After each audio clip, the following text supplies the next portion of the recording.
भगवान शंकर ने जब लक्ष्मी जी का विवाह भगवान विष्णु के साथ कराया था, तब लक्ष्मी जी ने धन्यवाद दिया था शिव जी को, आप मुझे आदेश दो कि मैं आपकी सेवा क्या करूं। शंकर भगवान ने कहा मुझे सेवा की जरूरत नहीं है। लक्ष्मी जी कहती है नहीं, आपने मुझे नारायण से मिलवा दिया, कुछ तो कहिए प्रभु। शंकर भगवान ने कहा जब प्रदोष काल हो, शाम का समय हो, उस समय पर बेलपत्री, पीपल और आंवले के नीचे लक्ष्मी तो कुछ देर के लिए विराजमान हो जाना। जो तेरे इन वृक्षों के नीचे शाम को दीप लगाने आए उसके घर तो पीछे पीछे चली जाना। बस इतनी। कई लोग कहते हैं उसने ऐसा कर दिया ना इसलिए ऐसा हो गया। आप लोगों का क्या कहना है? किसी के करने से तुम्हारा व्यापार बंद हो सकता है क्या? बोलो जम के। किसी के करने से तुम बीमार हो सकते हो क्या? किसी के करने से तुम्हारा दुख सामने आ सकता है क्या? अगर किसी के करने से कुछ होता तो आज के जमाने के लोग सबसे पहले या तो मोदी पे कराते या अंबानी पे कराते। तुम्हारे करने से अगर कुछ होता, लोग कह देते हैं उसने ऐसा कर दिया ऐसा हो गया, उसने ऐसा कर दिया ऐसा हो गया, उसके करने से हमारी बहू की गोदी बन गई, उसके करने से मेरा व्यापार बंद हो गया, उसके करने से ऐसा हो गया। ना ना ना, शिव महापुराण की कथा कहती है दुनिया का सबसे बड़ा तंत्र विद्या जानने वाला मेरा महादेव, दुनिया की सबसे बड़ी ज्योतिषी करने वाला मेरा महादेव, दुनिया की सारी सिद्धि विद्या करने वाला मेरा महादेव, दुनिया का सबसे बड़ा तंत्र जानने वाला महादेव, दुनिया का सबसे बड़ा अवधूतेश्वर मेरा महादेव, दुनिया का सबसे बड़ा घोरी मेरा महादेव, दुनिया का सारा विष पीने वाला देवाधिदेव महादेव, और दुनिया को सब कुछ देने वाला मेरा देवाधिदेव महादेव। दूसरा कोई है ही नहीं। लोग कहते हैं उसने ऐसा कर दिया, उसने वैसा कर दिया, उसने ऐसा कर दिया, उसने वैसा कर दिया। ये भ्रम में जीना बंद कर दो, ये फालतू के भ्रम से बाहर हो जाओ, ये दुनिया के ढोंग और प्रपंच से बाहर हो जाओ कि कोई तुम्हारा बुरा करेगा।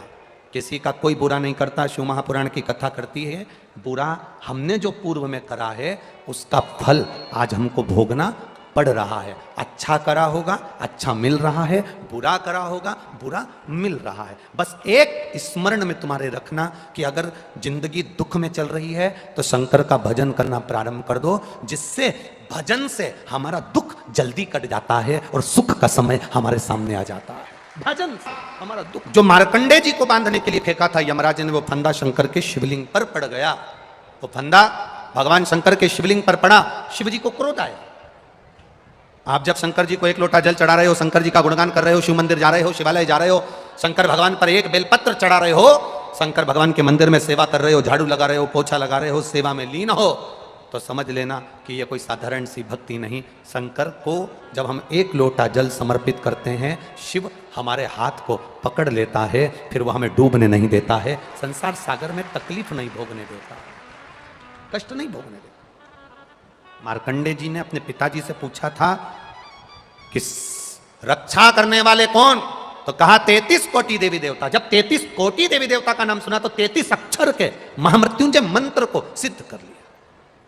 33 अक्षर के महामृत्युंजय मंत्र को सिद्ध, और 33 अक्षर के जब महामृत्युंजय मंत्र को सिद्ध किया, जाप करा, शंकर के गुणगान में मार्कंडे जी लगे रहे। इनको नहीं मालूम कि यमराज बंदी बनाने आ गया और यमराज ने फंदा डाल दिया, इनको नहीं मालूम।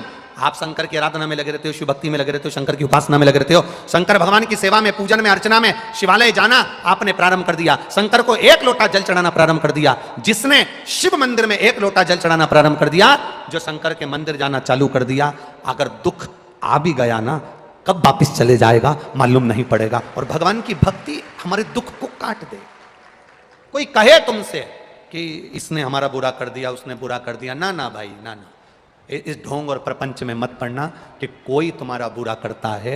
एक बात अपनी जिंदगी में याद रखना, अकाल मृत्यु वो मरे जो काम करे चंडाल का, काल उसका क्या बिगाड़े जो भक्त हो।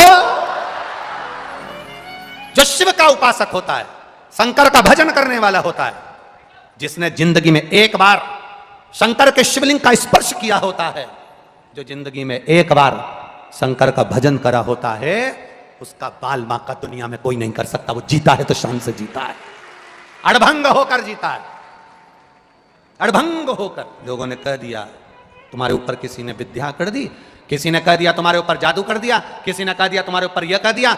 दुनिया में केवल तुम धनपति नहीं हो, तुमसे करोड़ गुना धनपति बैठे हैं, करने वाले होते तो सबसे पहले उन पर टोना करते, क्योंकि वो अपनी भक्ति में डूबे रहते हैं, भजन में डूबे रहते हैं, स्मरण में डूबे रहते हैं, भगवान की अविरल भक्ति में डूबे रहते हैं। ढोंग प्रपंच में मत डूबो, डूबना है तो शंकर के एक लोटा जल शंकर को चढ़ाकर उसकी अविरल भक्ति में डूबो, शिव की भक्ति में डूबो।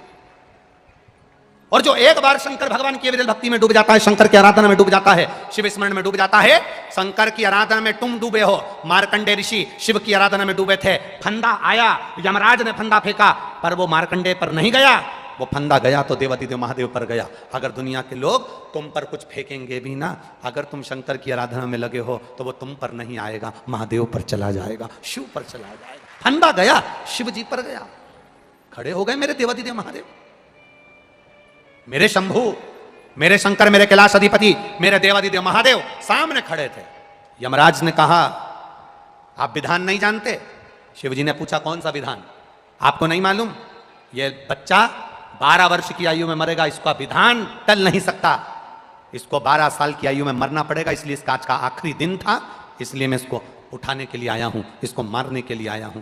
शंकर भगवान तुरंत जैसे ही सुनते से ही भोलेनाथ जी ने कह दिया, विधि लिखने वाले तुम हो, विधि का निर्णय करने वाले तुम हो, पर विधि को पलटने वाला केवल दुनिया में एक है, वो देव अधिदेव महादेव है।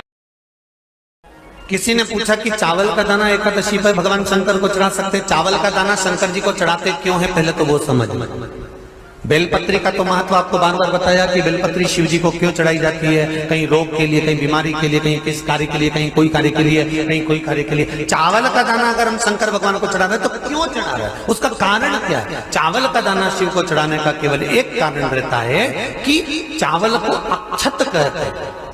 अक्षत का मतलब होता है अक्षय। अभी हमारे यहाँ एक तिथि आने वाली है, अक्षय तृतीया,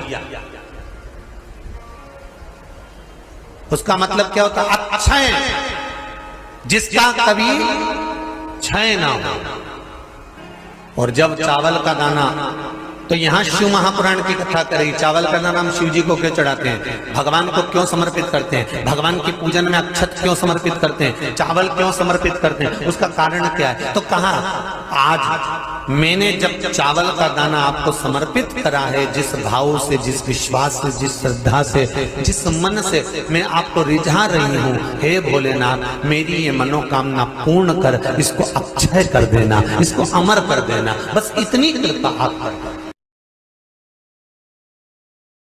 आषाढ़ मास का दूसरा सोमवार श्री शिवाय नमस्तुभ्यम। दोस्तों करें यह अचूक उपाय, हर मनोकामना पूर्ण। कैसी भी विपत्ति हो सब होगी दूर। हर हर महादेव। ओम नमः शिवाय।